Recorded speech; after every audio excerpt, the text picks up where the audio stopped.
ఆంధ్రప్రదేశ్లో ప్రశ్నించే స్వతంత్రం లేకుండా పోయింది. అది ఎవరైనా ప్రశ్నిస్తే కనుక వాళ్ళ మీద అరెస్ట్ చేస్తున్నారు, కేసులు పెడుతున్నారు. ఇది ఎక్కడ రాజ్యాంగం అంటూ జగన్మోహన్ రెడ్డి మాట్లాడుతున్నారు. అది ఎంతవరకు కరెక్ట్ అంటారు? జగన్మోహన్ రెడ్డి మీ పేటిఎం కుక్కలు తెలుగుదేశం నాయకుల మీద అతి దారుణంగా పెట్టేవాళ్ళు. సొంత స్వయాన నీ చెల్లెల మీద, మీ అమ్మ మీద నీచంగా పోస్టులు పెడితే కనీసం ఒక కొడుకు అయినవాడివి నువ్వు. ఒక కొడుకు ఒక చెల్లెలకు అన్న పోయినోడివి. అరే తప్పురా, ఇలా పెట్టకూడదు అని నువ్వేమైనా ఖండించావా? ఏ రోజు తెలుగుదేశం పార్టీ సోషల్ మీడియాలో ఎక్కడ తప్పుడు పోస్టులు పెట్టలా. మా 70 ఏళ్ళ వయసు, మా 70 ఏళ్ళ వయసు మా పెద్దామని ఆమెను తీసుకొని పోయి మీరు కేసులు పెట్టి లోన్ వేశారు. చంద్రబాబు ఎవరి మీద మా సోషల్ మీడియాలో ప్రతి ఒక్కరు పెట్టుకోవచ్చు. అది ఏది మంచి కార్యక్రమాలు, మంచి మాటలు, ప్రజలకు ఉపయోగపడే మాటలు పెట్టండి. పోస్టులు వాళ్ళు పెట్టే పోస్టులు అన్ని అమాయకమైన పోస్టులు, ప్రభుత్వాన్ని ప్రశ్నించే పోస్టులు తప్పితే ఎవరిని కించపరిచే పోస్టులు పెట్టట్లేదు అంటున్నాడు. పాపం జగన్మోహన్ రెడ్డి కూడా చాలా అమాయకుడు. పాపం నోట్లో పెడితే పాపం ఏడా కొరకలేడు. వాళ్ళ కార్యకర్తలు, వాళ్ళ నాయకులు అందరూ పాపం అసలుకి ఎక్కడ గిన్నిస్ ఒక్కొక్క నాయకుడికి గిన్నిస్ బుక్ చేర్చొచ్చు.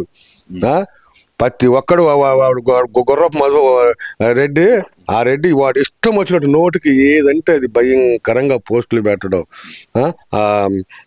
డైరెక్టర్ ఉన్నాడు వాడొకడు, వీళ్ళందరూ కలిసి ఇష్టం వచ్చినట్టు పోస్టులు పెట్టి భయంకరంగా. ఇప్పుడు మామూలు పోస్టులు అంటే మామూలుగా మంచిగా ఉపయోగపడి ఎవరికి 10 మందికి ఉపయోగపడే పోస్టులు పెట్టండి. అంతేగాని ఇదేంటంటే ఇంట్లో భార్యను, పిల్లలను ఈ రకంగా అసలు మరి చండాలంగా పెట్టడం అది కరెక్టేనా? మన సమాజం ఎలా ఎట్టుపోతుంది?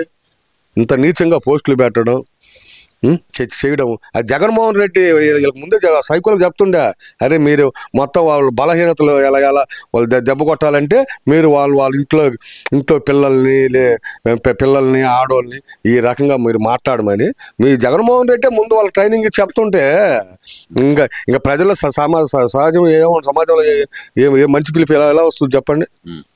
అంటే ఒక పక్కన మరి షర్మిల గారు కూడా అంటున్నారు, నా మీద కేసు పెట్టిన వాళ్ళని ఇంకా ఎందుకు అరెస్ట్ చేయలేదు, పెట్టించిన వాళ్ళని ఎందుకు అరెస్ట్ చేయలేదు, ముఖ్యంగా అవినాష్ రెడ్డిని ఎందుకు వదిలేస్తున్నారు, అవినాష్ రెడ్డి పిఏ రాఘవరెడ్డిని ఎందుకు వదిలేస్తున్నారు, ఇలాంటి వాళ్ళని అరెస్ట్ చేయడంలో తప్పులేదని చెప్పి సొంత చెల్లెలు షర్మిల గారు చెబుతున్నారు. మరి జగన్మోహన్ రెడ్డి మాత్రం వాళ్ళ అమాయకులు, చిన్న పిల్లల వాళ్ళు అని అంటున్నాడు కదా. పాపం చిన్న పిల్లోడు, పాపం ఎవరు అవినాష్ రెడ్డి పాపం ఆడ చిన్న పిల్లోడు, సొంత బాబాయిని చావదెంగి నారాసురు రక్త చరిత్ర ఏంది? ప్రతి ఒక్కటి ఏదైనా చేయడం చంద్రబాబు చేశాడు. చంద్రబాబు పేరు మీరు ఏడ పాపం. ఆ షర్మిల పాపం, మా షర్మిల చెప్పింది వాస్తవం చెప్తుంది. షర్మిల ఇయాటికి కూడా షర్మిల చెప్తుంది. చంద్రబాబు ఎప్పుడు కూడా కక్ష సాధింపులు ఇలాంటి చంద్రబాబు ఏ రోజు అసలు నైజం అది అలాంటిది కాదు. చంద్రబాబు కక్ష సాధింపులు అనేది ఏ రోజు చేయడు. ఆయన అలా చేయబాబట్టి ఇవాళ మీరు ఆ రకంగా నాటకాలు ఆడుతున్నాడు. అదే చంద్రబాబు, పవన్ కళ్యాణ్ ఎడితే ఒక్కొక్కరికి తాట తీసేవాళ్ళు. ఒక్కొక్కరికి ఈ సజ్జల భార్గవ రెడ్డి కానీ వీళ్ళందరూ రోడ్డు మీద తిరిగే వాళ్ళ వాడు డైరెక్టర్ అక్కడ కూర్చొని ప్రెస్ మీట్లు పెడుతున్నా కానీ వీళ్ళు పోలీసులు ఏమో నిమ్మకు నీరెత్తినట్టు మెదలకుండా కూర్చొని నాటకాలు ఆడుతున్నారు. వాడు బ్రహ్మాండంగా ఆడబట్టిన ప్రెస్ మీట్లు పెడుతున్నాడు. పోలీసులు సవాలు ఇస్తున్నాడు, మీరేం చేస్తారు నన్ను పట్టుకొని మీకు చేత కాదంటున్నాడు. ఈ పోలీసులు ఏం చేస్తారో నేను ప్రశ్నిస్తున్నా. సో ఇదంతా ఒక ఎత్తు అయితే కనుక మరి జగన్మోహన్ రెడ్డి నేను జనవరి 3వ వారం నుంచి జనాల్లోకి వస్తాను, జనం తరపున పోరాడతాను, పార్టీ బలోపేతానికి కృషి చేస్తాను అంటున్నాడు. మరి 15 ఏళ్ళ నుంచి పార్టీ బలోపేతంగా లేదంటారా వాళ్ళది? జగన్మోహన్ రెడ్డి మీ పార్టీ అసలు అయిపోయింది. మీ పార్టీ అసలు ఇంకా వైఎస్ఆర్ పార్టీ అనేది లేదు. జగన్మోహన్ రెడ్డి నువ్వు ప్రజలు ఏ ముఖం పెట్టుకుని ప్రజల కాడికి వస్తావు? జగన్మోహన్ రెడ్డి నువ్వు ప్రజలు నిన్ను చీకొడుతున్నారు. ప్రజలు పూలేరు, నీకు ప్రజలు రాళ్ళు వేస్తారు. నువ్వు అసలు నువ్వు కరెక్ట్గా అసలు మాట్లాడతావా నువ్వు? ఏం వచ్చే ప్రజలకు జవాబు చెప్పడము, నువ్వు అబద్ధాలు నోరెత్తే అబద్ధాలు చెప్పడం. నీకు ఒక శాపం ఉంది జగన్మోహన్ రెడ్డి. ఏదంటే నువ్వు అబద్ధాలు ఆడకపోతే అంట నీ తల 1000 ఒక్కలు వద్దని శాపం ఉందంట. అందుకని నువ్వు నోరెత్తితే అబద్ధాలు. అక్కడ 17,000 కోట్లు విద్యుత్ ఒప్పందంలో 17,000 కోట్లు నువ్వు తినే దాంట్లో ఉంటే నీ పేరు కూడా దాంట్లో ఉంది. సీఎం అంటే ఎవరు? నీ జగన్మోహన్ రెడ్డి ఉంటుంది అక్కడ, సీఎం అని ఉంటుంది, ఆంధ్రప్రదేశ్ సీఎం అని ఉంటుంది. కానీ నువ్వు నా పేరేం లేదు, ఈ ఏబిఎన్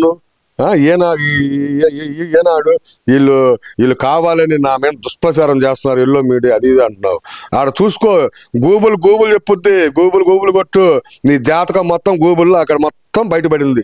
మేము గూగుల్లో చూసాం, నీ పేరు సీఎం అని నీ పేరు ఉంది జగన్మోహన్ రెడ్డి. ఈ నాటకాలు ఆడొద్దు. ఆ ముందు ఆ ప్రజల డబ్బులు 17,000 కోట్ల ప్రజల డబ్బులు నువ్వు కక్కాలి ముందు. నీకు మామూలుగా నీకు జైల్లో, రాజమండ్రి జైల్లో చెప్పకూడదు తినే రోజు నీకు దగ్గరకు వచ్చి ప్రజల డబ్బు, ప్రజల ట్యాక్సీ కట్టిన డబ్బులు నీ ఇష్టం పట్టుకొని నీ సొంతానికి డబ్బులు వాడుకొని నీ ఇష్టం వచ్చిన నువ్వు ప్యాలెస్ల మీద ప్యాలెస్లు, తాడేపల్లిలో ఒక ప్యాలెస్, పులివెందుల్లో ఒక ప్యాలెస్, బెంగళూరులో ఒక మహారాజ్ ప్యాలెస్, ఇడుపులపాయలో ఒక ప్యాలెస్, మళ్ళీ హైదరాబాద్లో లోటస్ పాయింట్ ఒక ప్యాలెస్, ఇలా ప్రతి ఊరిలో ఒక ప్యాలెస్. నువ్వు ఉండేది మొగుడు పెళ్ళం, నీ పిల్లలు ఉండేది లండన్. నీకు ఇన్ని ప్యాలెస్లు కావాలి జగన్మోహన్ రెడ్డి. అరే ప్రజలకు నీ చరిత్రలో ప్రజలకు ఏమన్నా ఒక్క సేవ చేసావా? ఒక్క ప్రజలకు ఉపయోగపడి ఒక హాస్పిటల్ కట్టావా? నీ అయిపోయి మీద ఒక్క హాస్పిటల్ కట్టు. అక్కడ చూడు బాలకృష్ణ బసవతారకమ్మ క్యాన్సర్ హాస్పిటల్ అక్కడ హైదరాబాద్లో కట్టి ఎన్నో వేల మందికి వైద్యం చేపిస్తున్నాడు. ఇక్కడ మళ్ళీ రేపు రాజధానిలో కూడా ఆయన కట్టబోతున్నాడు.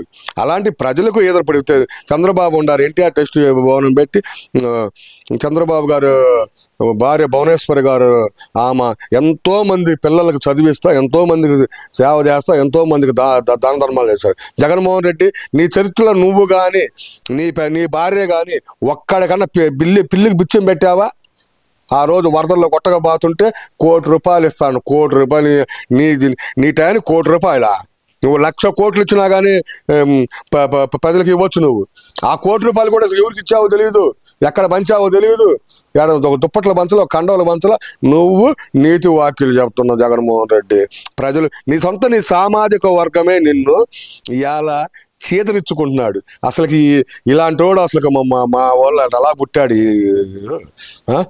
మాకు మొత్తం మాకే తప్పుగా ఉంటుంది. మాకు ఎక్కడైనా మాట్లాడాలన్నా మేము మాట్లాడలేకపోతున్నాము. ఇలాంటి నాయకుడా ఈ జగన్మోహన్ రెడ్డి అని మీ సొంత సామాజిక వర్గం కూడా నీకు ఓట్లేయమన్నా, ఇక నీ సొంత సామాజిక వర్గం కూడా నిన్ను నమ్మే పరిస్థితిలో జగన్మోహన్ రెడ్డి. ఇది మాత్రం గుర్తు పెట్టుకోవని నేను కోరుతున్నాను. ఆయనేమో జనాల్లోకి వస్తానంటున్నాడు. జనాల్లో నన్ను ఇప్పటికీ సీఎం అనుకుంటున్నారు, నన్నే సీఎంగా భావిస్తున్నారు. ఈ కూటమి ప్రభుత్వం చేసే అరాచకాలకి నా తరపు నుంచి పోరాటం ఉంటుంది అంటారు. నిజంగానే జనాలు ఆయన్నే సీఎం అనుకుంటున్నారా? జగన్మోహన్ రెడ్డి అని అరుస్తున్నారంట కదా ఆయన. అరే పిల్లలు 4 పెట్టుకొని పిల్లలు పేటీఎం బ్యాచ్ ఉంటారండి, ఒక 10 మంది 20 మంది. వాళ్ళకి ముందే ట్రైనింగ్ ఇస్తారు. అరే నేను వచ్చినప్పుడు మొత్తం పలానా ఊర్లోకి వస్తున్నా, అడిగి రాండి అని చెప్పి మొత్తం ఆ కార్లు బోర్లు వేసుకొని వచ్చేది. ఆ పేటీఎం బ్యాచ్ మొత్తం సీఎం జగన్ అని ఊరక పిచ్చి కేకలన్నీ వేస్తారు. నిన్ను ప్రజలు విశ్వసించట్లేదు జగన్మోహన్ రెడ్డి. నిన్ను ప్రజలు ఎవ్వరు అసలు వైసీపీ అనేది కల్కతం దుకాణం బంధు. ఇక వైసీపీ పార్టీ అనేది ఈ రాష్ట్రంలో ఇంకా 30 ఏళ్ళుగా 40 ఏళ్ళు మీ పార్టీ అసలు ఉండదు. ఇంకా నువ్వు మామూలుగా నిన్ను కుక్కను కొట్టినట్టు రోడ్ల మీద ఈ ప్రజలు, ఆంధ్ర ప్రజలు నిన్ను కొట్టగా పోతే చూడు జగన్మోహన్ రెడ్డి, నువ్వు రాష్ట్రానికి ఏం చేసావు? నువ్వు రాష్ట్ర ప్రజలకి నువ్వు ఒక్క న్యాయమన్నా చేసావా? రాజధాని నాశనం చేసావు, పోలవరం నాశనం చేసావు, ప్రతి ఒక్కటి అన్నా క్యాంటీన్లు ఉంటాయి అవి మూపించావు. నువ్వు ప్రజలకు ఎన్ని తప్పుడు పనులు చేసావు. నాకు 11 సీట్లు ఇచ్చారంటే ఎందుకు ఇచ్చారు ప్రజలు అనుకుంటావు? నువ్వు చేసిన తప్పులు 100 తప్పులు ఉన్నాయి. నువ్వు చేసిన ఎవరు శిశుపాలు కూడా 100 తప్పులు చేసే కృష్ణుడు క్షమిస్తా 100వ తప్పు చేసిన అట్నే నువ్వు 100 తప్పులు చేసి నీ దెత్తుని నీవే చేయబెట్టుకున్నావు జగన్మోహన్ రెడ్డి. నిన్ను నమ్మే పరిస్థితుల్లో ఈ ప్రజలు ఎవ్వరు సిద్ధంగా లేరు జగన్మోహన్ రెడ్డి. గుర్తుపెట్టుకో, ఖబర్దార్. ఇంకొకసారి చెప్తున్నా జగన్మోహన్ రెడ్డి, నీకు ప్రజల్లో సింపతి లేదు.